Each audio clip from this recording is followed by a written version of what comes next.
Nag-init ang Instagram. Si Jelly O, nagpa-fire sa post tungkol kay Carla Estrada.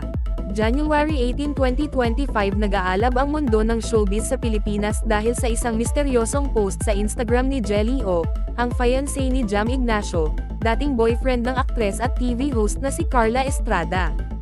Sa kanyang Instagram story noong Sabado, January 18, diretsahang tinukoy ni Jelly si Carla Estrada sa isang mensahe na nagsasabing, "Carla Estrada, nanahimik ako.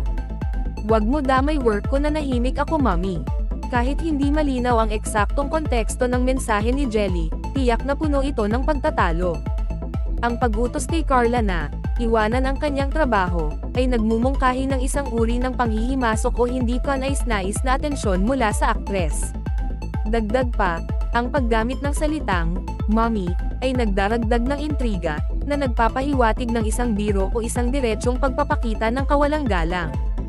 Ang pangyayaring ito ay nagdulot ng matinding pag-usisa, lalo na dahil sa komplikadong mga relasyon na kasangkot. Si Jam Ignacio, ang fiancé ni Jelly, ay dating naging kasintahan ni Carla Estrada, na ina ng sikat na aktor na si Daniel Padilla. Bagamat hindi pa nababanggit sa publiko ang kalikasan ng kanilang nakaraang relasyon, ang post ni Jelly sa Instagram ay nagtuturo sa isang posibleng pinagmumulan ng tensyon sa pagitan ng dalawang babae. Hindi pa rin nagbibigay ng reaksyon si Carla Estrada sa post ni Jelly, na lalong nagpapaalab sa haka-haka. Ang kanyang katahimikan ay nagdaragdag lamang ng intriga sa paligid ng sitwasyong ito, na nagtutulak sa mga tagahanga at taga-subaybay na gumawa ng kanilang sariling conclusion.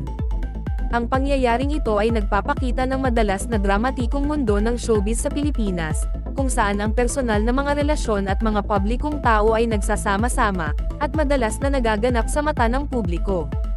Ipinapakita rin ito ang kapangyarihan ng social media sa pagpapalawak ng mga personal na alitan, lalo na ang mga kinasasangkutan ng mga kilalang tao. Ang kadalian ng pag-abot sa malawak na madla sa pamamagitan ng mga platform tulad ng Instagram ay madalas na nagpapaalab sa haka-haka at mga dramatikong tugon, na nagpapapalabo sa mga hangganan sa pagitan ng mga pribadong bagay at pagsisiyasat ng publiko. Ang insidente ay nagsimula ng isang debate sa loob ng industriya ng libangan at higit pa, na nagtataas ng mga katanungan tungkol sa mga hangganan ng personal na ekspresyon, ang etika ng mga pampublikong pahayag, at ang epekto ng social media sa mga relasyon. Habang ang intensyon ni Jelly ay nananatiling hindi maliwanag, ang kanyang post sa Instagram ay walang duda na nag-apoy ng isang matinding interes at debate, na nag-iiwan sa publiko na pag-aralan ang mensahe at pag-isipan ang mga motibo sa likod nito.